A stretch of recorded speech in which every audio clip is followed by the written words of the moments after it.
아침에 일어났을 때 세상이 평소보다 흐릿하게 보이신 적 있으신가요? 오늘은 흐려진 세상 앞에서 우리는 언제 결정을 내려야 하는지 백내장 수술 타이밍에 대한 이야기를 나눠보려고 합니다. 옥경 씨는 아침 햇살을 보며 이상함을 느꼈습니다. 창문으로 들어오는 빛이 예전과 달랐습니다. 선명하지 않고 번져 보였습니다. 마치 얇은 막을 통해 보는 것 같았습니다. 눈을 깜빡여도 비벼도 달라지지 않았습니다. 빛 자체가 변한 것이 아니라 자신의 눈이 변한 것이라는 걸 알았습니다. 정석 씨는 거리에 간판 글자가 겹쳐 보이기 시작했습니다. 멀리서 보면 흐릿하고 가까이 가도 완전히 선명하지 않았습니다. 안경을 새로 맞췄지만 크게 달라지지 않았습니다. 안경점에서는 도수는 맞는데 다른 문제가 있을 수 있다고 했습니다. 그 말이 마음에 걸렸습니다. 민준 씨는 익숙한 풍경이 낯설게 보이는 경험을 했습니다. 매일 지나다니던 길인데 뭔가 달라 보였습니다. 색감도 예전 같지 않고 윤곽도 흐릿했습니다. 조명을 바꿔도 날씨가 좋아도 마찬가지였습니다. 세상이 점점 안개 속으로 들어가는 것 같았습니다. 은영 씨는 병원에서 상담을 받았습니다. 백내장이라는 말을 들었습니다. 그리고 수술이라는 단어가 나왔습니다. 재호 씨는 주변 사람들에게 물었습니다. 백내장 수술하셨어요? 언제 하셨어요? 어땠어요? 모두가 다른 이야기를 했습니다. 어떤 분은 일찍 했다고, 어떤 분은 좀 더 기다렸다고, 어떤 분은 아직 안 했다고 했습니다. 듣고 나니 더 혼란스러웠습니다. 정답이 없는 것 같았습니다. 이들의 공통점은 결정의 순간 앞에 서 있다는 것입니다. 주변에서는 각자 다른 조언을 합니다. 빨리 하라는 사람도 있고 급하지 않다는 사람도 있습니다. 혼란스럽습니다. 수진 씨는 밝은 곳보다 어두운 곳이 더 불편해졌습니다. 낮에는 그럭저럭 괜찮은데 해가 지면 달라집니다. 해질녘의 어스름한 빛 속에서 사물의 윤곽이 흐릿해집니다. 지하 주차장은 더욱 어렵습니다. 차와 기둥의 구분이 명확하지 않고 계단을 찾기가 힘듭니다. 비 오는 날은 특히 힘듭니다. 흐린 하늘 아래서 모든 것이 회색빛으로 보입니다. 대비가 떨어져서 장애물을 구분하기 어렵습니다. 우산을 쓰면 시야가 더 좁아지고 빗물에 반사되는 빛이 눈을 부시게 합니다. 외출 자체가 부담스러워집니다. 영희 씨는 눈보다 먼저 행동이 바뀌었습니다. 밤 외출을 줄이게 되었습니다. 저녁 약속을 피하고 해가 있을 때만 나갑니다. 운전도 점점 하지 않게 되었습니다. 특히 야간 운전은 무섭습니다. 마주오는 차의 헤드라이트가 너무 부시고 차선이 잘 보이지 않습니다. 계단에서 더 조심하게 되었습니다. 계단의 끝이 어디인지 정확히 보이지 않아 발을 헛디딜까봐 두렵습니다. 난간을 꼭 잡고 천천히 한 계단씩 내려갑니다. 다른 사람들이 기다려도 서두르지 못합니다. 옥경 씨가 가장 힘든 것은 흐릿함 자체가 아니라 불안입니다. 넘어질까봐, 부딪힐까봐, 실수할까봐 항상 긴장합니다. 이 긴장이 몸을 굳게 만들고 움직임을 제한합니다. 예전에는 자연스럽게 했던 일들이 이제는 모두 신중하게 해야 할 일이 되었습니다. 사람을 피하게 되는 것도 문제입니다. 얼굴이 잘 보이지 않아 아는 사람을 못 알아보면 어쩌나 걱정됩니다. 인사를 못 받으면 무례해 보일까봐 먼저 피합니다. 정석 씨가 가장 먼저 알고 싶었던 것은 이것이 언제부터 시작되었느냐는 것입니다. 갑자기 생긴 것 같았기 때문입니다. 하지만 실제로는 그렇지 않았습니다. 백내장은 갑자기 생기는 변화가 아닙니다. 서서히 아주 천천히 진행됩니다. 너무 느려서 본인조차 모르게 적응하며 살다가 어느 순간 인식하게 되는 것입니다. 이것을 이해하는 것이 중요합니다. 급한 문제가 아니라는 뜻이기 때문입니다. 내일 당장 큰일이 나는 상황이 아닙니다. 하지만 방치하면 점점 불편해지는 것도 사실입니다. 민준 씨가 가장 많이 한 질문은 지금 당장 해야 하느냐는 것이었습니다. 주변에서는 빨리 하라고 했습니다. 늦으면 위험하다고, 더 어려워진다고 했습니다. 하지만 또 다른 사람들은 급하지 않다고 했습니다. 좀 더 기다려도 된다고, 천천히 결정해도 늦지 않다고 했습니다.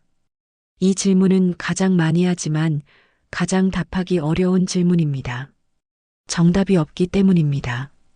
모든 사람에게 적용되는 하나의 시점은 존재하지 않습니다. 개인차가 큽니다. 진행 속도도 다르고 생활 환경도 다르고 기능 요구 수준도 다릅니다. 은영 씨는 수술 시점에 정답이 없다는 것을 받아들이는데 시간이 걸렸습니다. 명확한 기준을 원했습니다. 이 정도면 해야 한다. 저 정도면 기다려도 된다는 확실한 선이 있기를 바랐습니다. 하지만 그런 선은 없었습니다. 의료진도 본인의 불편함 정도와 생활 패턴을 고려해서 결정하라고 했습니다. 이것이 오히려 부담이 되기도 합니다. 잘못 결정하면 어쩌나, 너무 일찍 하는 건 아닐까, 너무 늦는 건 아닐까 하는 걱정이 끊이지 않습니다. 하지만 이 결정권이 본인에게 있다는 것은 중요한 의미가 있습니다. 재호 씨가 이해하고 싶었던 것은 눈에서 실제로 무슨 일이 일어나는가 하는 것입니다. 눈의 구조 중 수정체라는 부분이 있습니다. 이것은 카메라의 렌즈와 비슷한 역할을 합니다. 빛을 모아서 망막에 선명한 상을 맺게 합니다. 젊었을 때 이 수정체는 맑고 투명합니다. 시간이 지나면서 수정체에 변화가 생깁니다. 투명도가 감소합니다. 마치 유리창이 오래되면 뿌옇게 되는 것처럼 수정체도 점점 불투명해집니다. 이것은 자연스러운 노화 과정의 일부입니다. 모든 사람에게 정도의 차이는 있지만 나타나는 변화입니다. 수정체가 불투명해지면 빛이 제대로 통과하지 못합니다. 빛의 산란이 증가합니다. 들어온 빛이 한 점에 모이지 않고 여러 방향으로 흩어집니다. 그래서 상이 흐릿해지고 선명도가 떨어집니다. 이것이 시야가 흐려지는 근본적인 이유입니다. 수진 씨가 경험하는 증상들 눈부심이 심해지는 것은 빛의 산란 때문입니다. 강한 빛이 들어오면 수정체 내에서 사방으로 퍼지면서 눈을 부시게 만듭니다. 특히 야간에 마주오는 차의 헤드라이트가 유독 눈부신 이유가 여기에 있습니다. 대비 감소도 나타납니다. 밝은 부분과 어두운 부분의 차이를 구분하는 능력이 떨어집니다. 그래서 계단의 경계가 명확하지 않고 장애물을 놓치기 쉽습니다. 평평한 것과 높낮이가 있는 것을 구별하기 어려워집니다. 색감도 변합니다. 수정체가 누렇게 변하면서 색의 인식이 달라집니다. 특히 파란색 계열이 잘 보이지 않습니다. 전체적으로 노란 필터를 통해 보는 것 같은 느낌이 듭니다. 이것은 일상에서 큰 불편은 아니지만 미묘한 색 구분이 필요할 때 어려움을 줍니다. 영희 씨가 가장 궁금했던 것은 언제 해야 안전한가 하는 것입니다. 너무 일찍 하면 안 좋다는 말도 들었고 너무 늦으면 위험하다는 말도 들었습니다. 정확히 언제가 가장 안전한 시기인지 알고 싶었습니다. 하지만 안전은 날짜로 정해지는 것이 아닙니다. 나이도 절대적 기준이 아닙니다. 같은 나이라도 사람마다 수정체 상태가 다릅니다. 어떤 분은 빨리 진행되고 어떤 분은 천천히 진행됩니다.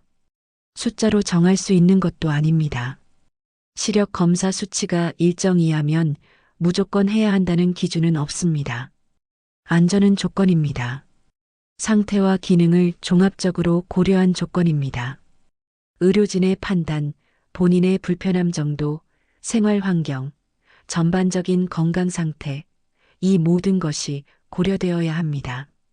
그래서 같은 상태라도 어떤 분에게는 적절한 시기이고 다른 분에게는 조금 더 기다려도 되는 시기일 수 있습니다.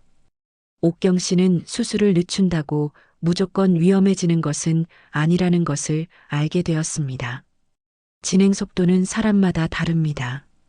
급하게 악화되는 경우는 드뭅니다. 대부분은 서서히 진행되므로 관찰하며 적절한 시기를 찾을 여유가 있습니다. 하지만 너무 늦을 때에 현실적 불편도 있습니다. 시야가 많이 저하되면 낙상 위험이 커집니다. 계단을 잘못 디디거나 문턱에 걸려 넘어지거나 장애물을 못 보고 부딪힐 수 있습니다. 낙상은 시니어에게 심각한 결과를 초래할 수 있으므로 이것은 중요한 고려 사항입니다. 활동 감소도 문제입니다. 시야가 불편하니 외출을 줄이고 외출을 줄이니 활동량이 감소하고 활동량이 감소하면 체력이 저하됩니다. 이것이 악순환이 됩니다. 눈의 문제가 전신 건강에 영향을 미치는 구조입니다. 정석 씨는 결정의 기준을 찾았습니다. 글자가 아니라 움직임이었습니다. 신문을 읽을 수 있느냐가 아니라 계단을 안전하게 오를 수 있느냐가 중요했습니다. 책에 작은 글씨가 보이느냐가 아니라 길을 건널 때 차를 정확히 볼 수 있느냐가 기준이었습니다. 물건을 잡는 것도 시야와 관련이 있습니다. 테이블 위에 컵을 집을 때 거리 감각이 정확해야 합니다. 시야가 흐리면 깊이 지각이 떨어집니다. 손을 뻗었을 때 물건이 있는 위치를 정확히 파악하지 못합니다. 컵을 쓰러뜨리거나 엉뚱한 곳을 짚게 됩니다. 민준 씨는 눈의 문제가 곧 몸의 문제라는 것을 깨달았습니다. 시야가 떨어지면 균형도 함께 떨어집니다. 우리는 균형을 잡을 때 시각 정보에 크게 의존합니다. 귀의 전정기관, 근육의 감각과 함께 눈에서 오는 정보가 통합되어 중심을 유지합니다. 시야가 불명확하면 이 통합 과정에 문제가 생깁니다. 뇌는 눈에서 오는 신호를 신뢰하지 못합니다. 그래서 다른 감각에 더 의존하게 되고 전체적인 균형 능력이 저하됩니다. 서 있을 때도 조금 더 흔들리고 걸을 때도 중심이 불안정합니다. 자세도 경직됩니다. 잘 보이지 않으니 몸을 더 긴장시킵니다. 목을 앞으로 내밀고 어깨에 힘을 주고 보폭을 줄입니다. 이런 자세는 움직임을 제한하고 에너지를 더 많이 소비하게 만듭니다. 같은 거리를 걸어도 더 피곤합니다. 은영 씨는 시야가 뇌와 몸의 연결 통로라는 것을 이해했습니다. 눈만의 문제가 아닙니다. 눈에서 받은 정보는 뇌로 전달되고 뇌는 그 정보를 바탕으로 몸에 명령을 내립니다. 이 과정 전체가 시야에 영향을 받습니다. 시야가 명확하면 뇌는 정확한 판단을 내릴 수 있습니다. 어디로 발을 디딜지, 어떻게 몸을 움직일지, 얼마나 빠르게 반응할지를 결정합니다. 하지만 시야가 흐리면 뇌는 불확실한 정보로 결정해야 합니다. 그래서 반응이 느려지고 움직임이 부정확해집니다. 재호 씨에게 질문이 바뀌는 순간이 왔습니다. 처음에는 언제 해야 하나요? 지금 해야 하나요? 이런 질문을 했습니다. 하지만 진짜 중요한 질문은 다른 것이었습니다. 지금 내 삶에 어떤 영향을 주고 있나요? 이것이 핵심이었습니다. 수술 시기를 날짜로 정하려 하지 않게 되었습니다. 대신 자신의 하루를 관찰하기 시작했습니다. 아침에 일어나서 잠들 때까지 어떤 순간에 불편함을 느끼는지, 어떤 활동을 피하게 되는지, 무엇이 두려운지를 기록했습니다. 수진 씨는 스스로 점검하는 기준을 만들었습니다. 하루가 전보다 불편해졌는지를 봅니다. 예전에는 당연히 했던 일들이 이제는 조심스러운지를 확인합니다. 피하게 되는 행동이 늘었는지를 관찰합니다. 이런 변화들이 쌓이면 그것이 신호입니다. 구체적으로는 이런 것들입니다. 저녁 외출을 피하게 되었는지, 운전을 꺼리게 되었는지, 계단에서 불안을 느끼는지, 사람들과의 만남을 줄이게 되었는지, 이런 변화들이 삶의 질을 떨어뜨리고 있다면 그것이 하나의 기준이 됩니다. 영희 씨는 결정을 미루는 것도 하나의 선택이라는 것을 받아들였습니다. 준비의 시간이 필요할 수 있습니다. 정보를 더 모으고 마음의 준비를 하고 주변 환경을 정리하는 시간입니다. 관찰의 시간도 필요합니다. 진행 속도를 보고 변화를 추적하고 패턴을 파악하는 시간입니다. 다만 미루는 것과 방치하는 것은 다릅니다. 미루는 것은 의식적인 선택입니다. 이유가 있고 계획이 있습니다. 하지만 방치는 그냥 회피하는 것입니다. 두려워서, 귀찮아서, 모르는 척하는 것입니다. 자신이 어느 쪽인지 정직하게 보는 것이 중요합니다. 옥경 씨가 경험한 것은 시야가 개선되면 몸도 함께 편안해진다는 것입니다. 이것은 수술을 한 지인들의 이야기를 통해 들었습니다. 시야가 넓어지고 명확해지면 고개를 덜 숙이게 됩니다. 잘 보이지 않을 때는 앞으로 고개를 내밀고 눈을 가늘게 뜨고 집중해서 봅니다. 하지만 잘 보이면 자연스러운 자세를 유지할 수 있습니다. 목이 편해지고 어깨 긴장이 감소합니다. 상체 전체가 이완됩니다. 이것은 단순히 편안함의 문제가 아니라 건강의 문제입니다. 만성적인 긴장은 통증을 유발하고 움직임을 제한합니다. 정석 씨는 눈부심이 줄면 균형이 좋아진다는 것을 이해했습니다. 눈부심은 갑작스러운 반사를 일으킵니다. 밝은 빛이 눈에 들어오면 순간적으로 눈을 감거나 고개를 돌립니다. 이 반사적 움직임이 중심을 흔듭니다. 특히 걷는 중에 눈부심을 경험하면 위험합니다. 순간적으로 시야를 잃고 발을 잘못 디디고 균형을 잃을 수 있습니다. 눈부심이 적으면 이런 갑작스러운 반응이 줄어들고 중심 제어가 향상됩니다. 안정적으로 걸을 수 있습니다. 민준 씨는 시야 명확도와 보행 안정성의 관계를 알게 되었습니다.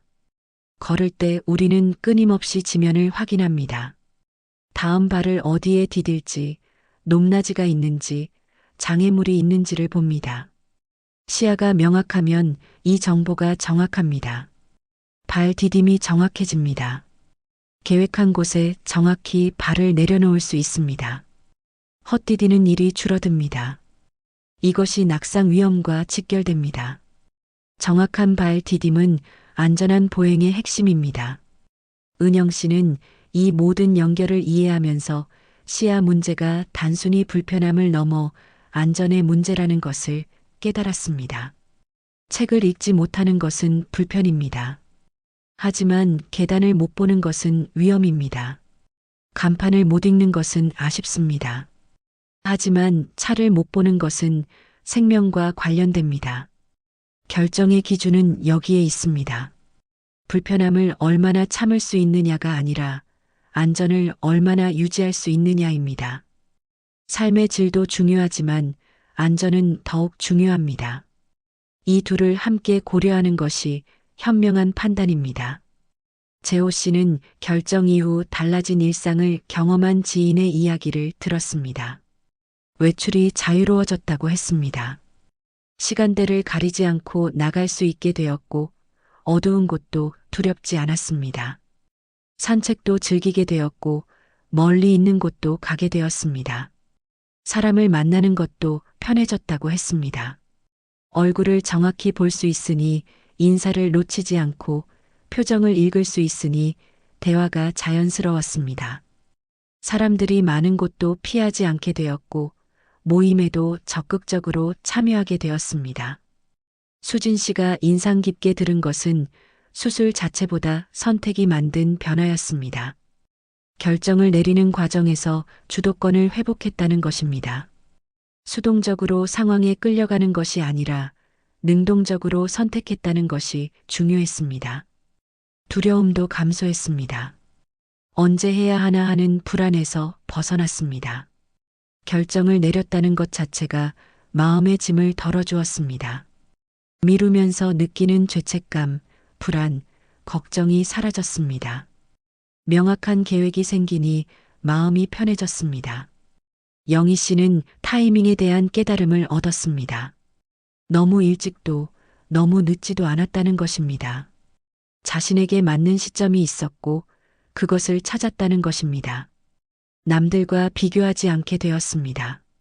누구는 일찍 했다고, 누구는 늦게 했다고 하는 말들이 더 이상 중요하지 않았습니다. 나에게 맞는 때가 가장 좋은 때였습니다. 그 때를 찾는 과정이 쉽지는 않았지만 찾고 나니 확신이 생겼습니다.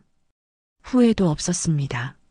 충분히 생각했고 정보를 모았고 준비했기 때문입니다. 옥경 씨는 이런 이야기들을 들으면서 용기를 얻었습니다. 결정이 그렇게 두려운 것이 아니라는 것을, 과정이 중요하다는 것을, 결과만이 아니라 선택 자체가 의미 있다는 것을 배웠습니다. 정석 씨는 깨달았습니다. 가장 안전한 때는 남이 정해주지 않는다는 것을, 의사도 가족도 친구도 대신 결정해줄 수 없다는 것을 알았습니다. 그들은 조언할 수 있고 정보를 줄 수 있고 지지할 수 있지만 최종 결정은 본인의 몫입니다. 기준은 밖에 있지 않습니다. 교과서에도 매뉴얼에도 통계에도 없습니다. 기준은 안에 있습니다. 자신의 몸, 자신의 삶, 자신의 우선순위 안에 있습니다. 이것을 들여다보는 시간이 필요합니다. 민준 씨는 눈이 아니라 삶을 기준으로 생각하게 되었습니다. 보고 싶은 것이 무엇인지, 하고 싶은 것이 무엇인지를 생각했습니다. 손주의 얼굴을 선명하게 보고 싶은지, 책을 편하게 읽고 싶은지, 여행을 다시 다니고 싶은지, 이런 구체적인 바람들이 기준이 되었습니다. 삶이 먼저입니다. 의학적 수치나 검사 결과도 중요하지만 그것이 전부는 아닙니다. 내가 어떤 삶을 살고 싶은지, 무엇을 우선시하는지, 어떤 가치를 중요하게 여기는지가 더 근본적인 기준입니다. 은영 씨는 이제 압니다. 백내장 수술을 언제 해야 가장 안전한가라는 질문의 답은 세상이 흐려져서가 아니라 삶이 멀어지기 시작했을 때라는 신호를 스스로 알아차리는 순간에 있다는 것을 압니다. 세상이 흐려지는 것은 객관적 사실입니다. 수정체의 투명도가 떨어지는 것은 측정 가능합니다. 하지만 삶이 멀어지는 것은 주관적 경험입니다. 하고 싶은 일을 못하게 되는 것, 만나고 싶은 사람을 피하게 되는 것, 가고 싶은 곳을 포기하게 되는 것입니다. 이 신호는 각자 다른 시점에 옵니다. 어떤 분은 일찍 느낄 수 있고 어떤 분은 늦게 느낄 수 있습니다. 중요한 것은 그 신호를 알아차리는 것입니다. 무시하지 않고 귀 기울이고 정직하게 인정하는 것입니다. 재호 씨는 결정을 두려워하지 않게 되었습니다. 완벽한 결정은 없다는 것을 받아들였습니다. 최선의 결정을 내리기 위해 노력하되 결과는 받아들이기로 했습니다. 후회하지 않기 위해 충분히 고민하고 결정한 후에는 앞으로 나아가기로 했습니다. 눈 건강에 도움이 되는 영양소들이 있습니다. 비타민어가 풍부한 식품이 좋습니다. 당근, 고구마, 시금치 같은 주황색과 녹색 채소에 많이 들어 있습니다. 눈의 망막 기능을 유지하는 데 도움을 줍니다. 루테인과 지아잔틴도 중요합니다. 이것들은 눈의 황반 부위에 집중되어 있는 항산화 성분입니다. 케일, 시금치, 브로콜리 같은 녹색 채소에 풍부합니다. 블루베리에도 눈 건강에 좋은 안토시아닌이 들어 있습니다. 오메가3 지방산도 도움이 됩니다. 눈의 세포막을 구성하고 염증을 줄이는 데 기여합니다. 고등어, 연어, 호두 같은 식품에 많습니다. 주 2-3회 정도 등푸른 생선을 드시면 좋습니다. 충분한 수분 섭취도 필요합니다. 눈물은 눈을 보호하고 윤활하는 역할을 하는데 수분이 부족하면 안구 건조증이 생길 수 있습니다. 하루 1.5리터 정도의 물을 마시는 것이 권장됩니다. 생활 습관에서는 자외선 차단이 중요합니다. 강한 햇빛은 눈에 부담을 줍니다. 외출할 때 선글라스나 모자를 착용하면 자외선으로부터 눈을 보호할 수 있습니다. 특히 한낮에 강한 햇빛을 피하는 것이 좋습니다. 적절한 조명 사용도 도움이 됩니다. 너무 어두운 곳에서 책을 읽거나 작업하면 눈에 무리가 갑니다. 충분히 밝은 조명을 사용하되 너무 강한 직접 조명은 피하는 것이 좋습니다. 간접 조명이나 자연광을 활용하면 눈이 편합니다. 정기적인 눈 검진이 필수적입니다. 변화를 조기에 발견하고 추적 관찰하는 것이 중요합니다. 특히 당뇨나 고혈압 같은 만성 질환이 있는 경우 더욱 자주 검진받는 것이 좋습니다. 이런 질환들은 눈 건강에 영향을 줄 수 있습니다. 흡연은 눈 건강에 해롭습니다. 흡연은 백내장 진행을 빠르게 할 수 있고 다른 눈 질환의 위험도 높입니다. 금연은 눈 건강뿐 아니라 전신 건강을 위해서도 중요합니다. 균형 잡힌 생활이 기본입니다. 충분한 수면, 규칙적인 운동, 스트레스 관리가 모두 눈 건강과 연결됩니다. 몸 전체가 건강해야 눈도 건강합니다. 다만 이 모든 것은 일반적인 건강관리 차원의 조언입니다. 개인의 상태에 따라 다를 수 있으며 특히 백내장이나 다른 눈 질환이 의심되는 경우에는 반드시 안과 전문의와 상담해야 합니다. 수술 여부나 시기에 대한 결정은 의료 전문가의 진단과 상담을 통해 이루어져야 합니다. 오늘은 흐려진 세상 앞에서 우리는 언제 결정을 내려야 하는지 백내장 수술 타이밍에 대한 이야기를 나눴습니다. 가장 안전한 때는 날짜나 숫자로 정해지지 않습니다.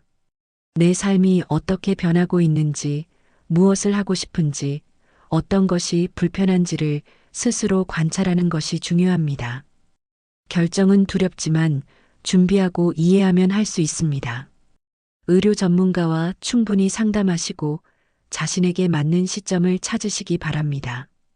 오늘 영상이 도움이 되셨다면 구독과 좋아요 부탁드립니다. 여러분의 건강한 선택을 응원합니다. 감사합니다.